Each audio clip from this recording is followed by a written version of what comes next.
Happy Women's Day! Woo!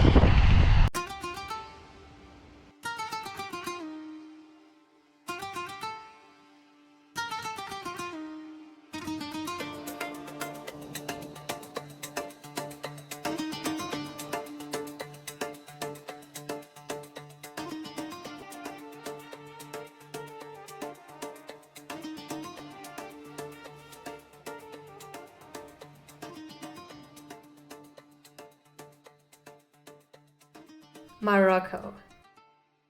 I never had big plans to go on a bike tour there. And yet, in winter 2025, it happened. I cycled from Marrakesh to Tangier, which took me about 3 weeks. It could have been done much quicker, but I didn't hurry. I wanted to discover the country at my own pace, and as usual, a bicycle turned out to be the perfect means of transport for that.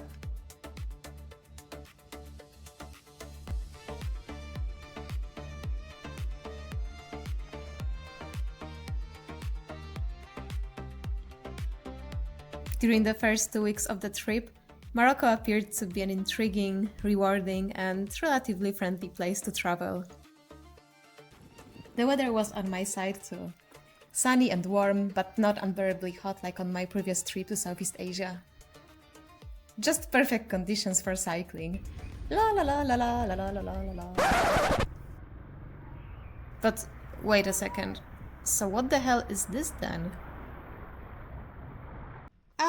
Yes, a small correction. In the third week of the trip, a big storm coming in from the Atlantic drastically changed the weather. It started raining at around 9 a.m. that day and didn't stop until late at night. I was heading to the coastal town of Moulay Bou Salam, where I planned to stay at a small campsite for the night. I wasn't really thinking yet about how fun it would be to set up my tent in pouring rain. I just kept cycling through these, let's be honest, not the most charming landscapes, trying not to think too much about the fact that my butt was already getting wet. As you can imagine, the locals were pretty surprised to see a tourist on a loaded bike in their rainy villages, but they were very kind. Oh.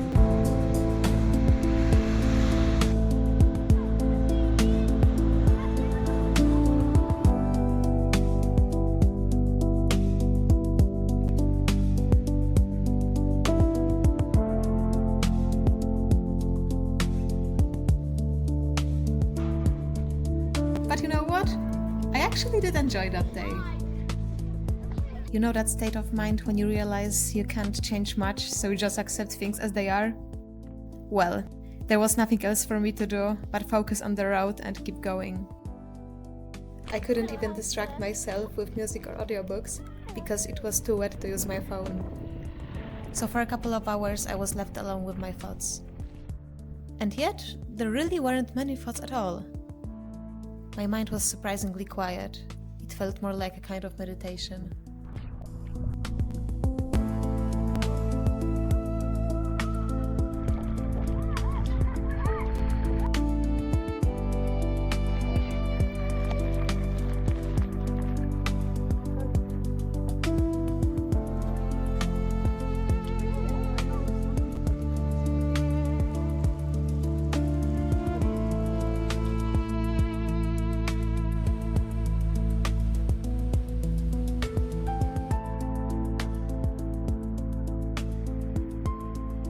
After riding down yet another street where a kayak would have clearly been a better choice than a bike, I finally reached the main road to Moulay Bou Salam.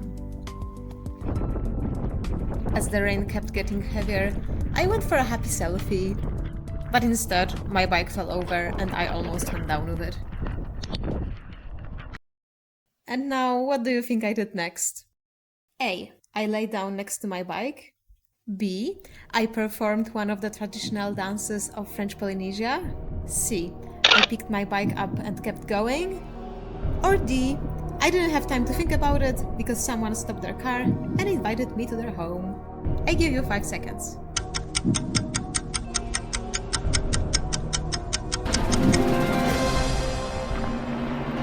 Congratulations!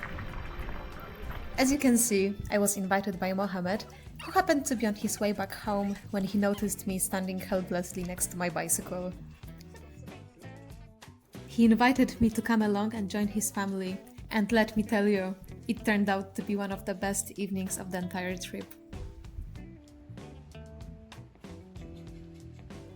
Mohammed's family took great care of me. They gave me warm clothes, some food, although they couldn't eat for the next 3 hours, and really went out of their way to make me happy.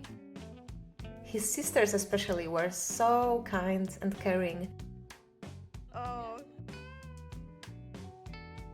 The language barrier was not a problem at all. We hung out the entire afternoon and the evening and the next morning. That's the hospitality in Morocco. Wow! Look at this! A shadow! And the shadow means the sun! I'm telling you, I nearly forgot how the sun feels like because it was raining nearly 2 days non-stop. And it's supposed to keep raining for the next couple of days. But now it just feels so amazing. I'm gonna enjoy the ride so much.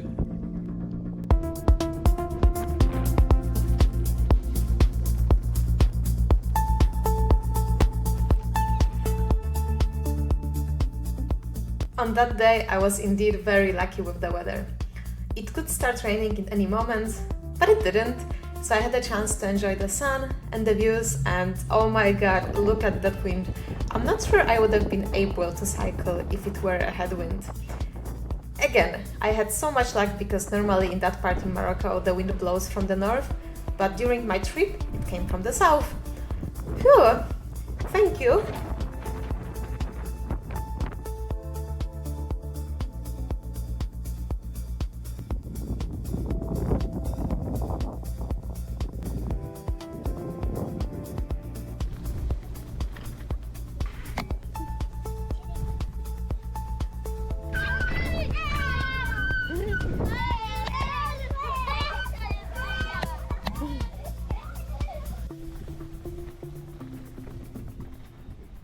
I thought it would be too boring to stay on the main road, so about 15 kilometers before Larash, I turned onto small muddy tracks.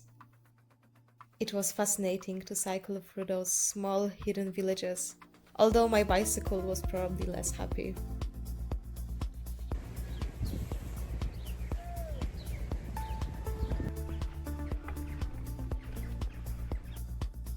After going through the muddy roads of hidden villages and passing by that impressive and depressing rubbish dump, I reached Larash, some 20 minutes before the heavy rain started. Perfect timing!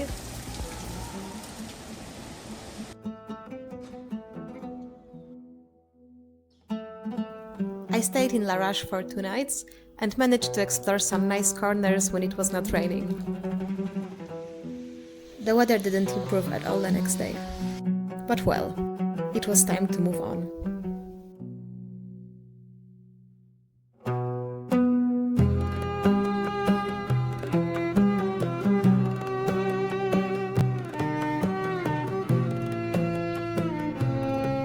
Despite the rainy and windy weather, it was a great day on a bike. A very comfortable asphalt road, little traffic and beautiful views stretching into the green distance.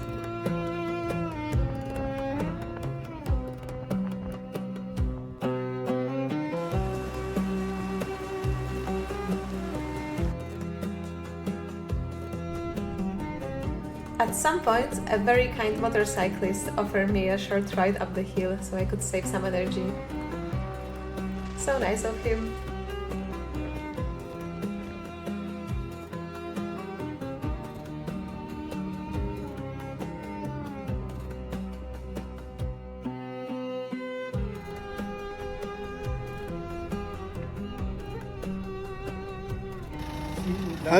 الحاج واش باغي تجيب بينا المغرب؟ لا بيك الله يلا مرحبا Je comprends rien. انا في الواجب. Oui, je comprends là et parler un peu l'arabe. Moi, je suis mondial. Moi, j'étais à la France 50 ans, j'étais à la Hollande, j'étais à Bruxelles.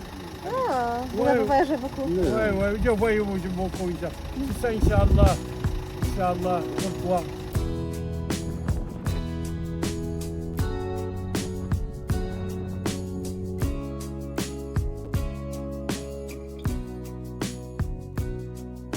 next day I made it to Asila, safe and sound, although my brakes were hardly working and I had to slow down by putting my sandals on the wheels. Not the best day for that, because the road was quite hilly.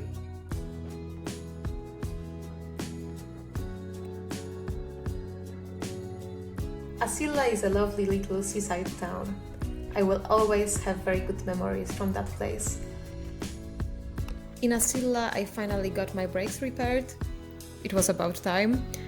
Had a nice ride around town, chatting and enjoying the warm evening. Everything seems better when the sun is shining.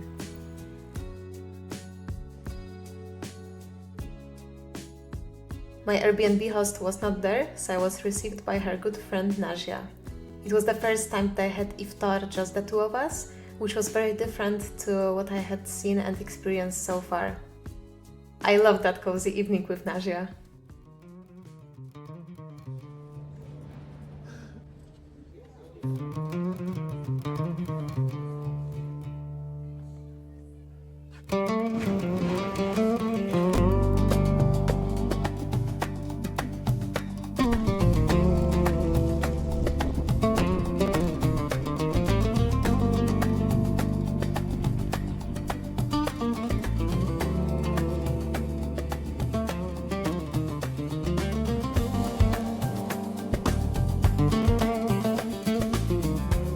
Although most of the Atlantic route was very enjoyable, occasionally I felt further down. Especially the last day was an emotional roller coaster. All in all, it's still fair to say that I enjoyed the ride, but there were moments when I just felt like crying. Maybe because I was a bit tired, mentally tired, also with some problems back home. And although Morocco was great, I was ready to slowly come back to Europe. On every trip, the moment comes when I start questioning the sense of it all. What usually helps is recalling the best moments from the trip and telling myself how special it is what I'm doing.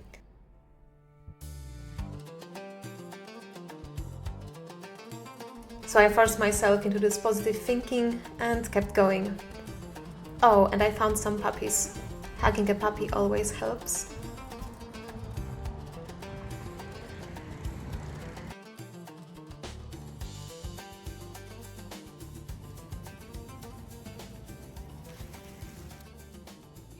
The way to Tangier was pretty smooth, although a shortcut I wanted to take didn't actually exist. By hiking through there, I made my bicycle dirtier than ever. It was muddy to the point that made it impossible to pedal any further. Other than that, approaching my very final destination in Morocco felt pretty exciting. After following the coast and crossing several hills, I eventually joined the main road to speed up a bit. And at about 5 p.m. on the 12th of March, I reached my final destination and finished the bike trip in Morocco. Yay! Yay! But it's not the end, of course.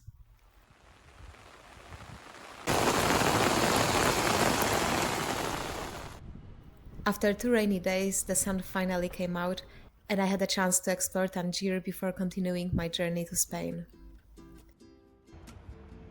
The town made a great impression on me. It has a nice vibe, a charming historical center, and a lot of green areas. Because it lies at the very tip of Morocco, you can enjoy beautiful views over the Strait of Gibraltar.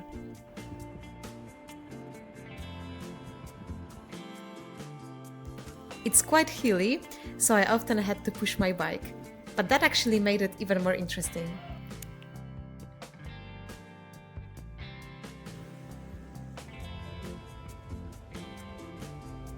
What made my stay in Tangier so special, though, were the people, and one person really stood out. Let me introduce Hamid, one of the kindest, most helpful people I met on my entire trip. He was an acquaintance of my Airbnb host, so basically his role was just to give me the keys and show me the apartment. But he did so much more than that.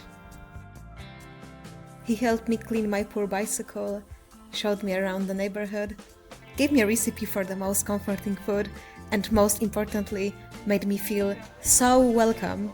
That was exactly what I needed after a couple of tough days. Voilà, mademoiselle, il est en train de faire son vélo.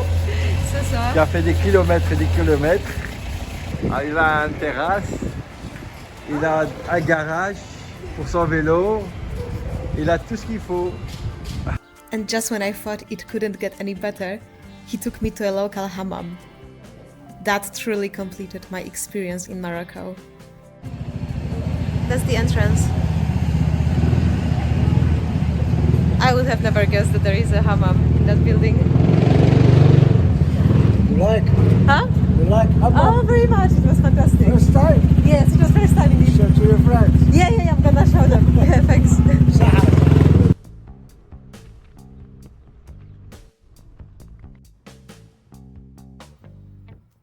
On the 16th of March, I took a ferry to Tarifa, so it was time to say goodbye to Tangier and to Morocco.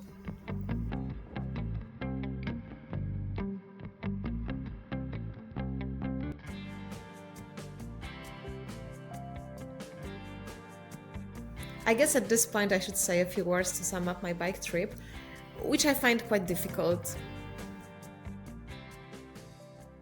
If there's one thought I'd like to share with you, it would be: it is so worth it to travel through Morocco by bicycle. Even though it is not an ideal country for cycling and comes with its challenges, seeing it from a cyclist perspective makes it so much more meaningful.